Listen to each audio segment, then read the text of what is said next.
Hello. आज हम लोग कैलेंडर के ऊपर पढ़ेंगे कि कैलेंडर में दिन कैसे बताना होता है। ये अक्सर क्वेश्चन पूछा जाता है कि इस तारीख को कौन सा दिन था। तो बहुत सिंपल सी बातें हैं इसमें। पहले तो आप याद रखिए कि ऑड डेज क्या होते हैं। अगर हम किसी भी दिनों को, किसी भी साल के दिन, महीनों के दिन, उसको अगर हम 7 से डिवाइड करते हैं, किससे डिवाइड कर देते हैं? डिवाइडेड बाय 7 से अगर हम किसी भी को डिवाइड करते हैं तो जो शेष बचता है, एमओडी का मतलब होता है अगर 7 से किसी चीज को डिवाइड करें उसके बाद जो रिमाइंडर बचे, वो रिमाइंडर अगर 0 है, 1 है, तो ये सब क्या है? ये ऑड डेज के लिए कैलकुलेशन है। ओके।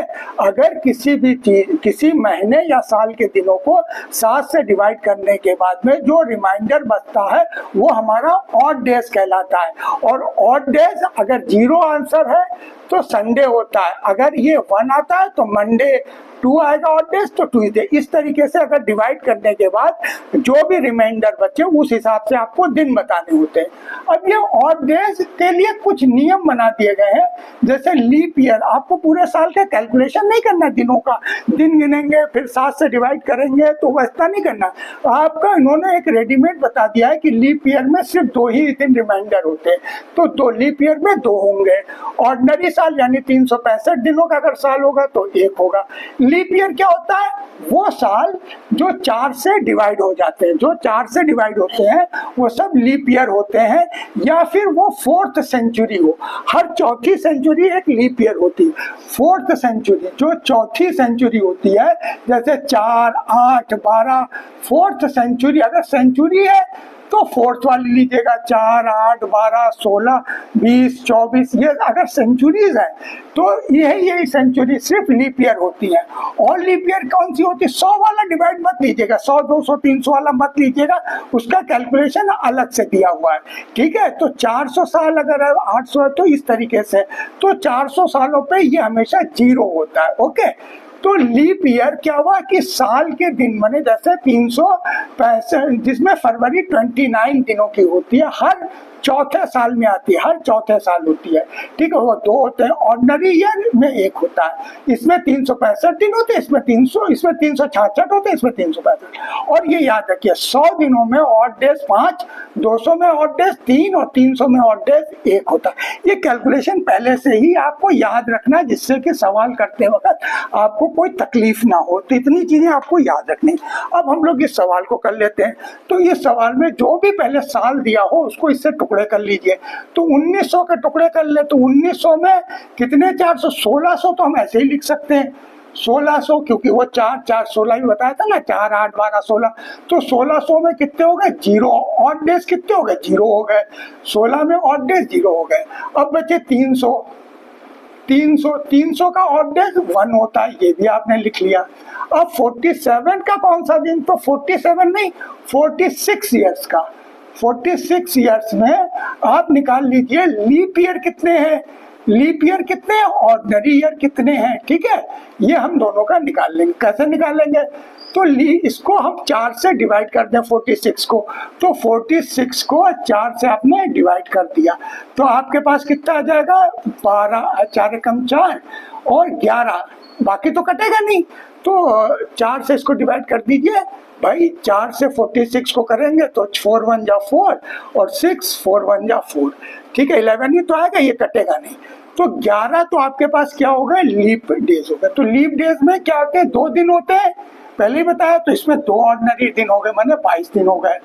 बाकी ऑर्डिनरी ईयर्स कितने बचे? 46 में से 46 थे ना, 11 आंसर आया था। 46 में से अब 11 को माइनस कर दीजिए तो कितने बचेंगे? 35 बचेंगे। ये इसमें ऑर्डिनरी में एक ही दिन फालतू होता है, तो 35 हो गया। ये हो गए। अब आप आ गए 1946 कंप्लीट हो गया। 47 के लिए, 1947 के लिए जो भी करंट ईयर होगा आपको डेज गिन के लिखने पड़ेंगे, गिन के लिखने पड़ेंगे। यानी कि जनवरी, फरवरी, मार्च, अप्रैल, मई, जून, जुलाई और अगस्त की 15 तारीख। देखिए ये वाली तारीख भी आपको लेनी है और ये भी पूरी लेनी है। तो ये कुल कितने दिन हो जाएंगे? ये कुल दिन आपके हो जाएंगे 27 दिन हो जाएंगे। अब इसको हम लोग 7 से डिवाइड कर देंगे तभी तो हमारे पास ये ऑड डेज निकल के आएगा। तो ऑड डेज हम 46 सालों का अब ऑड डेज निकाल रहे हैं। तो ये तो 40 का हो गया। 1947 का ऑड डेज कैसे हो जाएगा ऑड डेज? तो ये अभी यहाँ पे लिख देंगे, अभी ये जो कर रहे हैं। तो इसको जब 7 से आप डिवाइड कर देंगे तो रिमाइंडर कितने बचेगा आपके पास? रिमाइंडर आपके पास बचेंगे 3 दिन बचते हैं। 7 से अगर इसको डिवाइड करेंगे, देखिए 2 2 7 तो 7 तिया 21 आया 17, 7 दूना 14। रिमाइंडर कितना बचा? 3 बचा ना, तो 3 दिन। तो यहाँ पे ये 3 लिख लीजिए। अब टोटल ऑड डेज आ गए आपके भाई। 1900 सालों का ये हो गया, ठीक है, और 46 का ये होगा और 47 का ये होगा। अब इनको जोड़ लीजिए। 2 और 3 3 3 5 3 8 3 11 का 1 हाथ में आएगा, 2 3 3 3 61 ऑड डेज हुए, 68 ऑड डेज हुए। इस ऑड डेज को आप किससे कर दीजिए? 7 से डिवाइड कर दीजिए, तो आपके पास आंसर आ जाएगा। जो रिमाइंडर होगा वही आंसर होगा। तो 7 से हमने क्या किया? 61 को डिवाइड कर दिया। 7 9 7 8 56, 6 और 5 हुआ 11, ठीक है। 5 रिमाइंडर बचा, तो 5 आपके क्या हुए? ऑड डेज हो गए। 5वां ऑड डेज कौन सा है? देखिए फ्राइडे है ना, तो आपका आंसर क्या हो जाएगा? फ्राइडे। तो इस तरीके से आपको सवालों को करना है, ठीक है। अब हम एक और एग्जाम्पल लेके इसको समझाने की कोशिश करेंगे। अब अगला क्वेश्चन है कि 2 अक्टूबर 2024 को कौन सा दिन था, ठीक है। तो पहले आप ले लीजिए 2024 है ना, तो पहले 2000 तक ले लीजिए। Odd days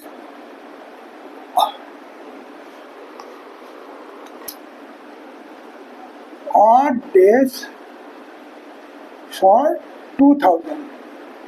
2000 years. तो जो भी 4 से ऐसे हर 4th ईयर में क्या होता है? एक लीप ईयर बनता है। तो इस पे कितने हो जाएंगे? इस पे आपके 0 ऑड डेज लेने हैं। हर 400 साल के लिए 0 होता है। अब नेक्स्ट 2024 की ना, तो 2023 तक आप लेंगे। तो ऑड डेज फॉर 23 ईयर्स। तो ये कैसे निकलते हैं? लीप ईयर पहले निकाल लेंगे। लीप ईयर कैसे होगा? 23/4, तो बराबर कितने हो जाएंगे? ये जितना कटे खाली 5 ही साल तो निकलेगा, हाँ। तो हमारे पास यहाँ पे कितना हो जाएगा? लीप ईयर 5 ईयर्स है ना, तो यहाँ पे कितने हो जाएंगे? 5 × 2, तो कितने हो जाएंगे? 10। क्योंकि लीप ईयर में हम लोग कितना लेते हैं? लीप ईयर में हम लोग दो ऑड डेज लेते हैं, ठीक है। ऑड डेज निकालते हैं। अब ऑर्डिनरी ईयर्स कितने बचे? तो 23 - 5 कर दीजिए, तो 18 ईयर्स बचे। तो 18 × 1, तो आपके पास कितने बचे? 18 बचे। अब 24 का अक्टूबर निकाल लें। Odd days for October 2024। ये लीप ईयर है, ध्यान दीजिएगा। तो जनवरी के 31, फरवरी के कितने दिन होंगे? 29 होंगे। ये थोड़ा ध्यान रखिएगा। फरवरी, बाकी तो ठीक है। मार्च, अप्रैल, मई, जून, जुलाई, अगस्त। जुलाई और अगस्त सेम रिपीट होते हैं, जुलाई अगस्त। सितंबर और अक्टूबर की 2 तारीख तक का। तो इन सब का टोटल आपका कितना हो गया? 276 हो गया। अब इसको हम क्या करते हैं? इसको हम लोग 7 से डिवाइड कर देते हैं। जब 7 से डिवाइड कर दिया तो आपके पास रिमाइंडर कितना बचेगा? आपके पास रिमाइंडर बचेगा सिर्फ 3 दिनों का बचेगा। देख लीजिए, 7 से 2 7 6 को अगर डिवाइड करेंगे, 7 या 21 और 66, 7 9 63 और 3 बचा कि नहीं? तो 3 ऑर्डिनरी डेज यहाँ पर आ गए। तो अब यहाँ पे आ गए, तो इन सब का पहले टोटल कर लीजिए। टोटल ऑड डेज कर लीजिए, टोटल कर लीजिए। तो 8 और 3 11 का 2 एक बार 3 हुआ। और इसको हम लोग फिर क्या करेंगे? 7 से डिवाइड करेंगे। तो 7 चौक 28 और 3 बच गए ना, 3 रिमाइंडर बचा ना। अगर 3 रिमाइंडर बचा तो 3 कितने के बराबर होता है? वेडनेसडे के बराबर होता है। तो वाला दिन कौन सा दिन रहा होगा? वाला दिन वेडनेसडे रहा होगा। पिछले साल 2 अक्टूबर वेडनेसडे को पड़ा होगा, ठीक है। इस तरीके से हम लोग सवाल को सॉल्व कर लेते हैं। अब क्वेश्चन नंबर 3 सॉल्व करेंगे हम लोग। अब हम लोग एक और क्वेश्चन उसी टाइप का ही ले रहे हैं कि 20 जून 2025 को कौन सा दिन था। तो कोई भी हो दिन, इसको निकालने का तरीका यही होता है। तो पहले 2000 पे निकाल लीजिए, तो 2000 का आपको पता हर 400 पे 0 हो जाता है, तो 2000 पे भी ये 0 हो जाएगा। 400, 800, 1200, 1600, 2000, 2400, इन सब में क्या होगा, ऑड डेज क्या होते हैं, 0 आता है, आपको कुछ नहीं करना है। अब ऑड डेज फॉर 24 साल, तो 24 को अगर हम लोग 4 से भाग दे देते हैं तो देखिए आपके पास कितने हो गए, 6 तो लीप ईयर हो गए। तो 6 लीप ईयर हो गए तो ऑड डेज कितने हो जाएंगे, 2 से मल्टीप्लाई कर दीजिए, तो ऑड डेज कितने हो जाएंगे, 12 हो जाएंगे। अब ऑर्डिनरी ईयर्स कितने बचे, 24 में से 6 तो लीप थे, तो बचे कितने, 18 बचे। 18 इंटू 1 ऑर्डिनरी ईयर है ना, तो ऑर्डिनरी को 1 से करते हैं तो 18 ये बचे। अब इसके बाद 2025 का निकाल लीजिए, तो 2000 odd days for 25, odd days for 2025 ये निकाल लीजिए।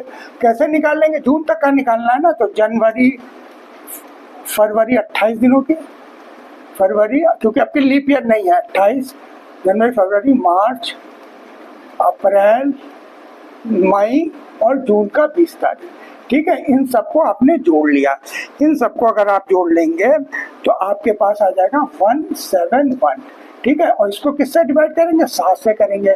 7 से करेंगे तो रिमाइंडर कितना आ जाएगा, 171 को हमने 7 से कर दिया, 7 दूना 14, 3 17, 7 चौक 28 और 3 बचे, तो हमारे पास रिमाइंडर कितने, और डेज कितने बच गए, और डेज हमारे पास 3 बच गए, ठीक है। ये हो गया हमारे पास, इसका हो गया, ये काम खत्म हो गया। अब इन सब का टोटल कर लीजिए, टोटल कर देंगे तो 8 2 10 3 13 का 3 आता है 2 3, और इसको फिर हम लोग एक बार 7 से डिवाइड करके रिमाइंडर निकाल लेंगे, तो 7 चौक 28, 5 बचे ना, तो 5 का मतलब क्या हो गया, फ्राइडे हो गया। तो आंसर क्या हो गया आपका आंसर क्या हो जाएगा, फ्राइडे, ठीक है। तो इस तरीके से ये चीज को भी याद रखिए और उसको याद रखिए, आपके सारे सवाल आसानी से हो जाएंगे, ठीक। अब एक सवाल और लेते हैं। हाँ, अब ये मैंने एक सवाल लिया कि अगर 1 जनवरी को मंडे था तो 1 जनवरी 25 को कौन सा दिन होगा। तो देखिए जब इस टाइप के सवाल आते हैं, या 1 जनवरी 23 को ये दिन था, 1 जनवरी 24 को कौन सा दिन होगा, तो हमें इतना सा कैलकुलेशन करने की कोई ज़रूरत नहीं पड़ती। इसका सिंपल सा तरीका है कि जिस साल को आप देख रहे हैं, ठीक है, 24 का था तो 24 को देखिए, 24 ऑर्डिनरी ईयर है या लीप ईयर है। जो 24 चूंकि 4 से कट जाता है तो लीप ईयर है ये। अगर ये लीप ईयर है तो 25 में क्या हो जाएगा, 25 में प्लस 2 दिन हो जाएंगे, 2 दिन प्लस हो जाना चाहिए। तो मंडे के बाद 2 दिन कौन सा हुआ, मंडे प्लस मंडे, ट्यूसडे, और ये इसके बाद कौन सा आ जाएगा, वेडनेसडे। तो कौन सा दिन आंसर हो गया, वेडनेसडे आपका आंसर हो जाएगा, क्योंकि हर दूसरा जो है दो जुड़ करके वो वेडनेसडे पे पहुंच जाएगा। इस तरीके से आप सवाल कर लीजिए। अब यहाँ पे जनवरी 23 लीप ईयर है नहीं, तो लीप ईयर नहीं है तो ये ऑर्डिनरी ईयर है, तो +1 होता है, तो +1 संडे के में एक दिन और प्लस कर लीजिए, मंडे, तो कौन सा दिन हो जाएगा आपका आंसर, मंडे हो जाएगा, ठीक है। देखिए मंडे है भी 24 में। तो इस तरीके से आप इन सवालों को कर ले सकते हैं, क्योंकि आपको पता है ऑर्डिनरी में 1 दिन जुड़ता है और लीप ईयर में 2 दिन जुड़ता है। इसमें पूरा कैलकुलेशन करने की कोई जरूरत नहीं पड़ती है, ठीक है। अब हम लोग एक क्वेश्चन और लेते हैं, क्वेश्चन नंबर 6। अब एक क्वेश्चन आ गया कि क्या कैलेंडर 2014 का जो कैलेंडर है वो वर्तमान वर्ष यानी कि 2025 में क्या रिपीट हो रहा है कि नहीं रिपीट हो रहा है। तो ऐसों को ज्ञात करने के लिए पहले क्या करिएगा कि दोनों के बीच के ईयर्स निकाल लीजिए। तो दोनों के बीच के ईयर कितने हो गए, ईयर्स 2015 में से 2025 में से किसको घटा दीजिए, 2014 को, तो कितने हो गए, 11 ईयर्स हो गए। अब 11 ईयर्स में लीप ईयर्स पहले निकाल लीजिए, तो लीप ईयर्स कितने होंगे, 4 से आप डिवाइड कर दीजिए इसको, तो 4 दूना सिर्फ 2 ही, दो आपके लीप ईयर, 4 दूना 8, 4 3 12, इसमें लीप ईयर्स पढ़ेंगे। तो इसमें पहले लीप ईयर्स देख लीजिए कौन कौन से हैं। लीप ईयर्स आपके कौन कौन से हैं, 2016 है, ठीक है, 2020 है और 2024 है। कितने लीप ईयर्स हो गए, लीप ईयर्स हो गए 3। ओके, ऑर्डिनरी ईयर्स कितने हो गए फिर 11 में से 3 चले गए तो 3 इंटू 2 ऑर्डिनरी जुड़ेंगे ना, 2 से मल्टीप्लाई हो जाता है लीप ईयर, तो 6 तो ये हो गए, 8 ऐसे हैं तो 8 ऑर्डिनरी हो गए, तो 8 ऐसे हो गए, 8 से 14 हुए। अब इसको आप 7 से डिवाइड कर लीजिए, तो बिटवीन के ईयर, जिस साल और जिस साल का मिला रहे हैं आप, इन दोनों के बीच के वर्ष, बीच के वर्ष कितने हो गए, बीच के वर्ष हो गए ये, बीच के वर्ष हो गए 11। इसमें कुल ऑड डेज कितने हो गए, ऑड डेज बीच के वर्षों का कितना हो गया ये, और रिमाइंडर कितना हो गया 0 बीच के वर्षों का, तो ये कुछ नहीं बचा ना। तो अगर ये 0 है तो यस है, अगर ये 0 नहीं होता है तो कैलेंडर रिपीट नहीं होता है। इसी टाइप का एक सवाल और करके आपको दिखाते हैं। तो एक क्वेश्चन और लिया है, क्या 2020 का कैलेंडर 2025 में रिपीट होगा? तो देखिए दोनों के बीच 20 और 25 के बीच के साल कौन से हो गए, बिटवीन कितने साल हो गए, 5 साल हो गए। 5 में से 2024 जो है 2020 भी लीप ईयर है और 2025 भी लीप ईयर है, तो लीप ईयर कितने हो जाएंगे, 2 हो जाएंगे आपके पास। लीप ईयर आपके पास कितने हो गए, 2 हो गए, तो आपके पास ऑड डेज कितने हो गए, 4 ऑड डेज हो गए। अब ऑर्डिनरी ईयर्स कितने बचे, 5 में से आपने कितने लीप ईयर आपने घटा दिए। लीप ईयर कौन कौन से थे, 2020 था और 2024 था, 2 लीप ईयर थे, ठीक है। अब उसके बाद क्या हुआ, 5 में से आपने 2 घटा दिए तो कितने बचे, 3 बचे ऑर्डिनरी ईयर, 3 को 1 से गुणा कर दीजिए, 3 हो गया। टोटल कितना हो गया, 7 हो गया ऑड डेज। तो 7 को जब आप 7 से डिवाइड करेंगे तो आंसर कितना, रिमाइंडर कितना बचेगा, रिमाइंडर बचेगा 0। तो ऑड डेज कितने हो गए, ऑड डेज क्या बचे, 0 बचे।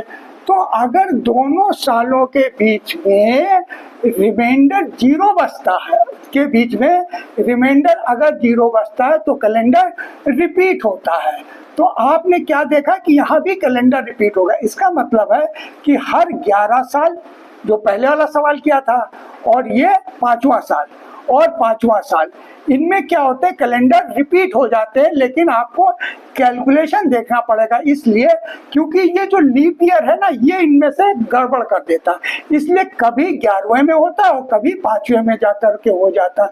जैसे ऐसे आप 5 को 4 से भाग देंगे लीप ईयर निकालने के लिए, तो आपके पास आंसर 1 आएगा ना, जबकि 1 नहीं 2 आएगा, क्योंकि एक शुरू का है और एक बीच में 20 और 24 2 आ रहे हैं। लेकिन तब वहां पे ये 5 को 4 से डिवाइड कर दिया, या 11 को 4 से अगर आपने डिवाइड कर दिया, 2 बार गया कि नहीं, 4 दूना 8 और 3 बचा, तो 2 नहीं, देखिए उस सवाल में 3 बचे, 3 लिए थे हम लोगों ने, ठीक है। 2016 लिया था, 14 से था ना, तो 2016 लिया था, 20 लिया था और 24, 3 साल लीप ईयर लिया था। तो ये डिवाइड वाला तब काम नहीं कर पाता ठीक से, इसलिए ये 2 एकदम मतलब कंफर्म तो नहीं है, बट यही 2 होते, या तो 11वां होता है या 5वां साल होता है जो रिपीट होता रहता है, ठीक है। तो इस तरीके से हम लोगों के सारे सवालों को देखने के लिए धन्यवाद। कृपया हमारे चैनल को और सब्सक्राइब भी करिए और दोस्तों को भी दिखाइए, क्योंकि हम लोग इस टाइप के कंपटीशन के या ऑर्डिनरी के हम लोग सवाल डालते रहते हैं, और हमारे मैथ्स के ऊपर बहुत सारे वीडियो पड़े हैं, उनको भी आप देख सकते हैं बेसिक नॉलेज के लिए। Thank you.